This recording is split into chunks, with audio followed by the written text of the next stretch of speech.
Hello, my wonderful, beautiful friends. Guys, welcome back to another episode of r/MaliciousCompliance. Guys, I hope you're having a great day today. And listen, the lineup of stories today are absolutely spectacular. As always, guys, grab a drink, get comfy, because we're diving in. And don't forget to hit that subscribe button if you want to help out poor Steve-O. Because seriously, telling me to give him water and food in the comments isn't enough, guys. You have to subscribe. Let's dive in. So I used to work as a cleaner / do stuff person on a construction site, and the boss man named Bob did not like me. The other workers were nice to me, especially this guy named John, who is important to the story. John was a good man, he was funny, and he was kind. But to the main story. So this happened when the building was close to being finished. I was cleaning the inside of the building when I heard Bob's voice. Bob says, "Hey OP, why is this place looking like this? Don't I pay you to keep the place clean?" Now me looking around said, "Looking like what? This place is pretty clean." Bob then says, "Like this, there's tools all over the place. You need to keep this place clean." I tell him that this is a construction site. Here's tools, workers use them. What do you want me to do? Collect them? Yes, I need you to do your damn job. I need you to collect all the tools that are not in use right now. Make yourself useful instead of wasting company dollars. Now, I wanted to clarify and said, you want me to collect all the tools that are not in use right now? Like, take them to the outside storage so people need to walk there to get them again? Bob then sighs and says, "Ugh, what's your problem? Are you deaf? Just collect all the tools. Make the place clean." So then Bob walks off. He just walked off. Now, at first I was mad, but then I thought, why not? So I started to collect all the tools. If you walked away from your hammer to get something, I took your hammer and walked it outside. If you're not by your circular saw because you had to run to the porta potty, I collected that too. I also found a wheelbarrow that I used to take even more tools at one trip. I then took all the tools to storage. At one point, John stops me very puzzled and said, "What are you doing? We use these tools." I tell him, "I know, I'm sorry this makes things hard for you, but Bob told me to collect all the tools that are not in use right now on site, so I'm doing that." John then says, "Why would he make you do that?"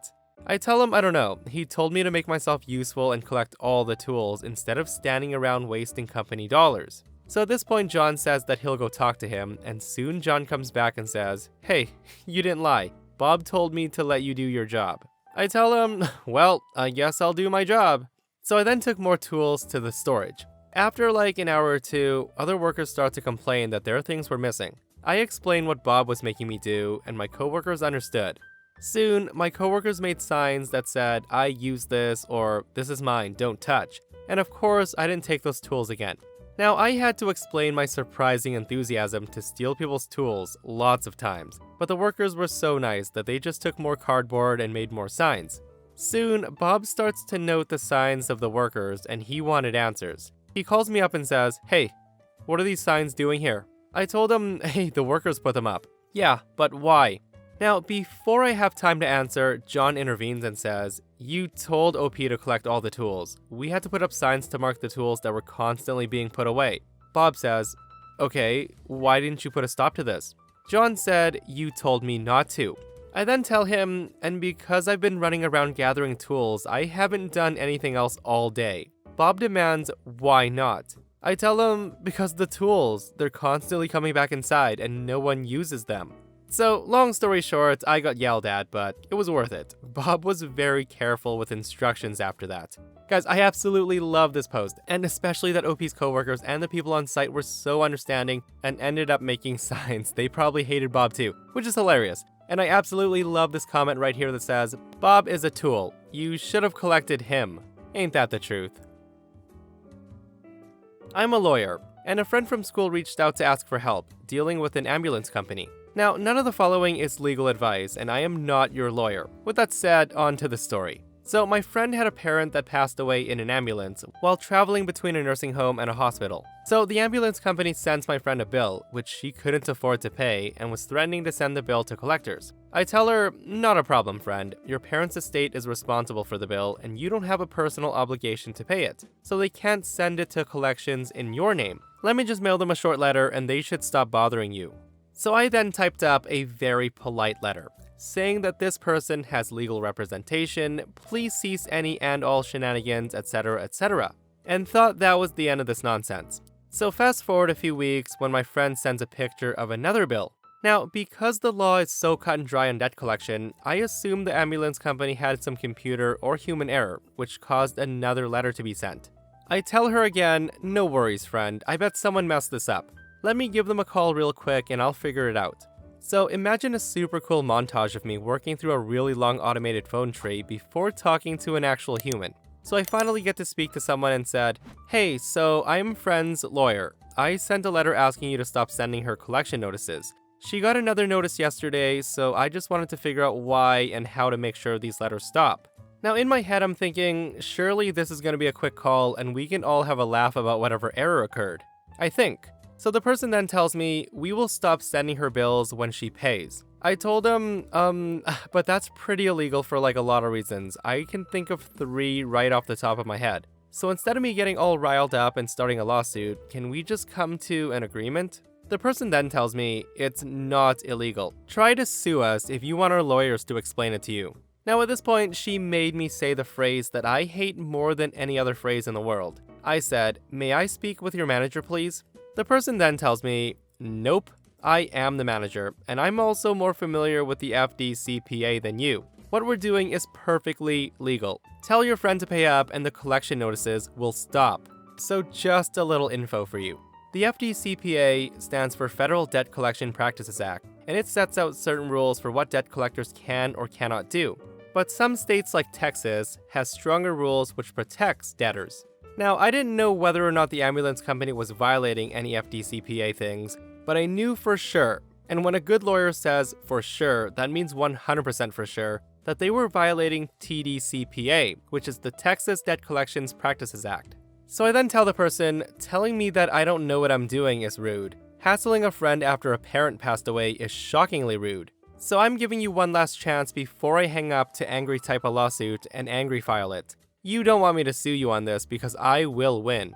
So the person on the phone then laughs and says, please do, and we'll see you in court. Have a nice day. Click. And then she hangs up on me, and oh, was I pissed. Easily the top 10 of pissed in a professional context. The whole conversation took about 10 minutes. Now, I have a fairly high tolerance for abrasive people, but sending collection notices to the wrong person after that person buried a parent and telling me that I'm a bad lawyer was pretty mind-blowing.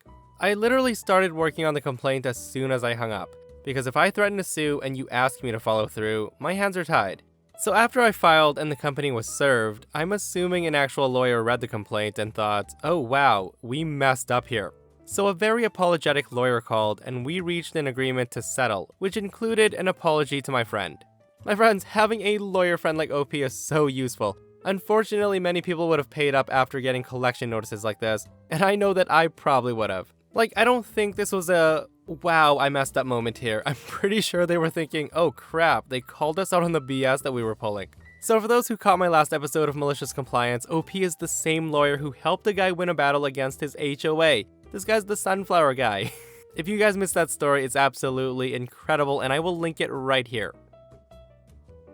So this happened several years ago when my ex and I were going through a heated divorce/custody battle. While we were married, we had a couple of conversations about how rich people hide their assets to avoid paying taxes. I have never had enough assets to do this, but she somehow got the idea that I was and told her attorney that I was laundering money and hiding income. Now, it was more likely the heat of the moment, as divorce battles often come down to. I couldn't even afford my own attorney, so I represented myself. Now, her lawyer was a total jerk. He was clearly out to get me, and he talked down to me like I didn't deserve to breathe the same air as him. One day, I get a letter in the mail from him requesting an updated income declarations form and 3 years of financials. It had a long list of things to include. I own a communications tech company that was in super startup phase back then. Money was tight, and I was trying to get this business off the ground with no financing, and I was finishing my MBA with scholarships and loans. So paying for copies and postage or driving this 30 miles to his office meant eating peanut butter and saltines for a week. So I called him to explain my situation. He then calls me a liar and said that he didn't believe I couldn't afford it. He said if I'm hiding money, they'll find out. Now I was put off by that and said that this was taking time away from business that I needed to handle. To which he replied, and I'll never forget this, well, according to your income declarations, you're not that busy. What do you do all day? He then said if he didn't get these documents that he would consider my previous filings as fraudulent, and he would tell the judge, contact the DA, and also alert the state tax agency and the IRS. Probably an empty threat, but I'm no lawyer. So eFax is one of the services my company provides, and at this time it was relatively unknown. So I asked him if he has a fax machine. He said he had a fax, scanner, copier device, and said what law office doesn't have a fax machine. And then I suddenly got an idea. Okay, I said to him, I'll put together and fax whatever I can. Now, if you want 3 years of financials, you got it. I then scanned to PDF every receipt I could find. McDonald's receipt from 5 years ago, won't hurt to include it. CVS receipt, it's 3 miles long, it's perfect. They also get the $1 off toothpaste coupons too. I downloaded every bank statement, credit card statement, purchase order from vendors, and every invoice I sent to clients. I also printed to PDF the entire 3-year accounting journal, my yearly balance sheets, cash flow statements, P&Ls, and not only did I PDF 3 years of tax filings, but every single letter I received from the IRS and the state tax agency, including the inserts advising me of my rights. It took a while, but I was a few days ahead of the deadline. I made a cover page black background with white lettering. Wherever I could, I included separator pages in all caps in the biggest, boldest font that would fit on the page in landscape saying 2000 so-and-so receipts, 2000 so-and-so taxes, etc. I then merged everything into a single 150-page compressed PDF and sent the document using my eFax system. Every hour or so, I received a status email saying that the fax failed. I'm thinking, that's weird. Well, they're getting this document. So I then changed the system configuration to unlimited retries after failures to keep redialing until it went through. Now I'm thinking this is weird. I'm still getting status email failures. I'll delete the failure emails and keep the success ones after it eventually goes through, I thought. Problem solved. 2 days later, a lady from his office called and asked me to stop sending faxes. Their fax, scanner, printer, copier had been printing non-stop. It kept getting paper jams, running out of ink, and they had to keep shutting it off and turning it back on to print. I explained that their boss told me to send this by the deadline or else he would call the DA and the IRS. Since I don't want to call from the DA or the IRS, I would keep sending until I get a success confirmation. I suggested they not print until my fax completes, but she didn't like that. She asked me to email the documents, and I told a little white lie saying that my email won't allow an attachment that big. So unless her boss in writing agreed to cancel the request or agreed to reimburse me for my cost to print and ship, I told her I would continue to fax until they confirmed they've received every page. She then puts me on hold and the attorney gets on the line. He said, forget sending the financials. I told him I would need this in writing, so I will keep sending the fax until he sent that to me. He then asked me to stop faxing and he will send it in writing. I said to send it in writing first and then I'll stop. After a long moment of silence, I hear a click. About 20 minutes later, I receive an email from his assistant with an attached signed letter in PDF that I no longer needed to provide financials. The letter then threatened to pursue sanctions in courts and sue me for interfering with their business. Every time I saw him after that, the lawyer never brought up sanctions, lawsuits, criminal referrals, or financials again. So I was working at Subway a few years ago, and a man comes in with his wife and 2 kids. I had all 4 sandwiches started when the man asked me for the code to the bathroom. Now, the policy was that you had to make a purchase to get the bathroom code, but by the way he was doing the potty dance, it was pretty apparent that the guy needed to go. Obviously, either he or his wife will pay for the sandwiches that I have already started. So the next day, my boss sits me down and lectures me about how the code is on the receipt for a reason. She watches the tape and sees me give the man the code and tells me, I don't care who it's for. Whether it's your friend, your family, whatever, you name it, you do not give the bathroom code out under any circumstances. So later on that night, I was working by myself when some guy in a trench coat and greasy long hair comes in the side door and says, hey man, someone seriously got effed up outside. A long line of customers waited for me while I subtly grabbed a bread knife, which was sharp, and went around to check. Now, it wasn't the best part of town, so you never know with people. Anyways, as Trenchcoat Man stated, someone was seriously effed up outside. His face was all bloody and he was just a mess. I called 911 and tried my best to go back making sandwiches. Sometime later, a few cop cars and an ambulance show up. They were doing their business outside and then one of the officers comes in and asked if he can use the bathroom. Now at this point, I'm thinking, oh man, 6 hours earlier, my boss told me not to give it under any circumstances, without a purchase. Now, I laugh a little and told him what I told all the other customers. I said, "I'm sorry, you have to make a purchase first. You can get a cookie, which is 99 cents, and then the code will be on the receipt." Now, the cop didn't realize that the laugh was actually at myself, and how awkward of a situation he unknowingly put me in. Nor did I have the chance to explain it before the laugh and rejection of the bathroom code caused the cop to become straight up furious. The guy gives me 3 warnings to give him the code. And each time I tell him that I'm not gonna give it to him, and the customers are on my side, telling him that I'm just doing my job and what I'm told. After his 3rd warning, he shook his head and muttered, "I can't believe you're interfering with an ongoing investigation." He then uses the walkie-talkie on his shoulder to get some information. About 5 minutes later, one of the cops hands me a phone. I answered and my manager said, "Are you serious? What are you doing? Why didn't you give the officer the code?" So long story short, the cop got the bathroom code and a free bag of chips.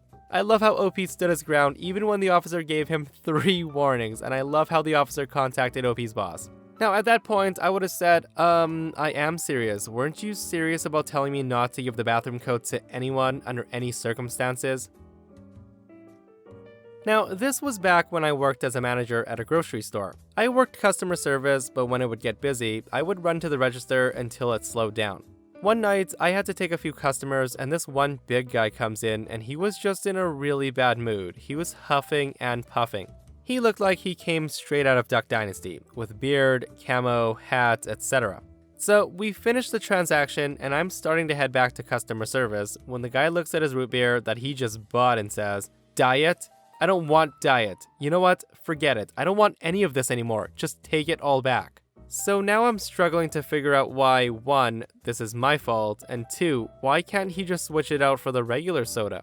Now, this guy's order was huge, and normally in these situations, I would have just put it through as a refund or whatever amount was on the receipt. But since this guy was being a real dick, I decided to scan and return each item individually. Now he's getting more mad and cursing, saying to hurry up. I just responded, "Sorry man, it has to go through our system." He then screams, "Give me the money." So security heads up front. I just laughed and said, that's not how it works. We finish everything and he takes his money and he leaves. So about a week later, I'm running the register again and he jumps on my line. Now, when he saw that I was the one on register, he tried getting out of my line, but all the other registers had huge lines. It's finally his turn and he says, "Hey man, I'm really sorry about the other day. I was just having a bad day and, I shouldn't have taken it out on you." Now, I was a little surprised, I'm not gonna lie. I told him, "Hey man, stuff happens, don't worry." And now we're cool. He's always super nice to me when he comes in, and I haven't had a problem since. I just wished every Karen acted like him in the end. Guys, I really appreciate the end of the story, guys. Everybody has bad days here and there, and it really took a lot for that guy to come up and apologize to OP for lashing out on him like that. Much respect, Duck Dynasty man. And that, my friends, brings us to another end of our /MaliciousCompliance. Guys, if you enjoyed the stories today, do hit that thumbs up. And if you missed yesterday's episode, I did a Karen demands OP's landlord evict him from his home so she can have his house. It's ridiculous. Check it out if you haven't, and I'll see you guys in the next one. I love you.